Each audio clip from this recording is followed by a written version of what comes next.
Hello, আমি শঙ্করদীপ সরকার। প্রথম পার্টটা কিন্তু করলাম, এবার দ্বিতীয় পার্টটা করছি তিস্তা উদ্যানের।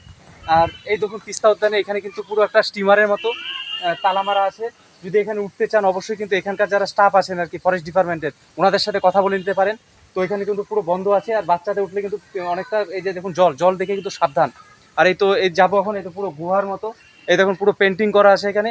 আর এইখানে কিন্তু যখন পুরো স্যাঁতস্যাঁতে জায়গা, এখানে কিন্তু পুরো একদম কি বলবো ভাঙা টাঙা জিনিস পড়ে আছে। এখানে ছোট ছোট বাচ্চা যারা ছবি তুলবেন অবশ্যই কিন্তু সাবধান, বর্ষাকাল ছবল মেরে দিতে পারে আই থিঙ্ক।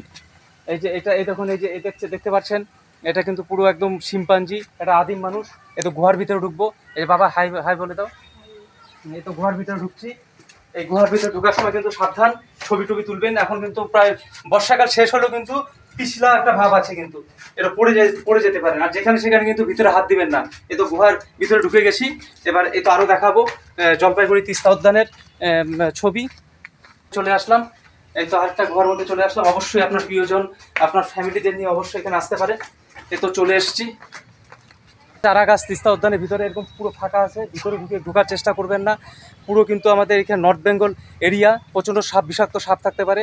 আর যেখানে সেখানে ছবি তোলার জন্য কিন্তু ভিতরে ঢুকে একদম একটু সতর্ক থাকবেন।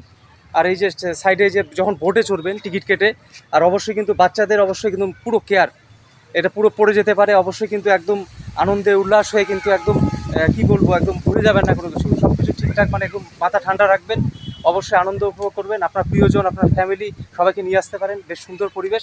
তো আরও দেখা যাক কী আছে ভিতরে। কিন্তু পুরো বন বিভাগ, মানে গভর্নমেন্ট অফ ওয়েস্ট বেঙ্গল, মানে কোনো প্রবলেম হলে অবশ্যই কিন্তু আপনি কথা বলতে পারেন। আর এখানে আমি বাইকটা রেখেছি পার্কিংয়ে, মানুষ পাইনি, তো বাইরে কিন্তু বাইকটা রেখে এসেছি। যে এখানে কোনো প্রবলেম হলে পুরো কিন্তু এটা কিন্তু একদম ডাব্লিউবি গভর্নমেন্ট, মানে ওয়েস্ট বেঙ্গল গভর্নমেন্ট বন বিভাগের, মানে একদম পুরো এদের কিন্তু পুরো ডিসিপ্লিন। অবশ্যই ডিসিপ্লিনগুলো মেনটেন্স করবেন। আর যেখানে সেখানে খাবার খেয়ে যেখানে সেখানে ফেলবেন না, ডাস্টবিনে ফেলবেন। আপনার প্রিয়জনদের সাথে করে নিয়ে আসতে পারেন, আপনি বাচ্চা কাচ্চার সাথে করে নিয়ে আসতে পারেন। অবশ্যই তিস্তা উদ্যানে ঘুরতে আসবেন। আরও কী আসে দেখা যায়। এখন খুব সুন্দর একটা পরিবেশ আরও দেখাচ্ছি। আর এইটা কিন্তু আমরা খুব সুন্দর দেখি, এই দেখুন এটা, এই যে এটা কিন্তু খুব সুন্দর। তিস্তা উদ্যানে ভোলে বাবা মহাদেবের মূর্তি। এই তো বোম ভোলেনাথ, হর হর মহাদেব।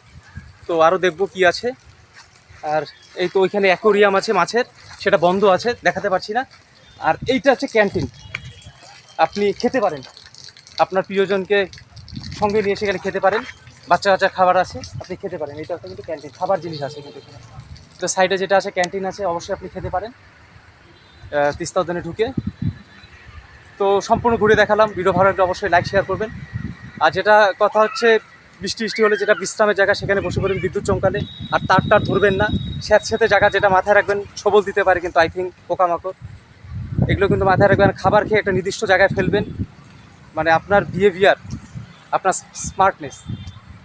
তো আমি শঙ্করদীপ সরকার, আমার ভিডিও ভালো লাগলে অবশ্যই লাইক শেয়ার করবেন। আর হচ্ছে অবশ্যই তিস্তা উদ্যানে ঘুরতে আসবেন আপনার প্রিয়জনদের সাথে। আপনি বাচ্চা কাচ্চাদের নিয়ে আসতে পারেন। ওই সাইডে কিন্তু চিলড্রেন পার্ক আছে, বোট চালাতে পারেন, খেতে পারেন, ডাইনোসর, বিভিন্ন ধরনের, মানে সুন্দর একটা পরিবেশ। তো ভিডিও ভালো লাগলে অবশ্যই লাইক শেয়ার করবেন। হাই করে দাও। বাই।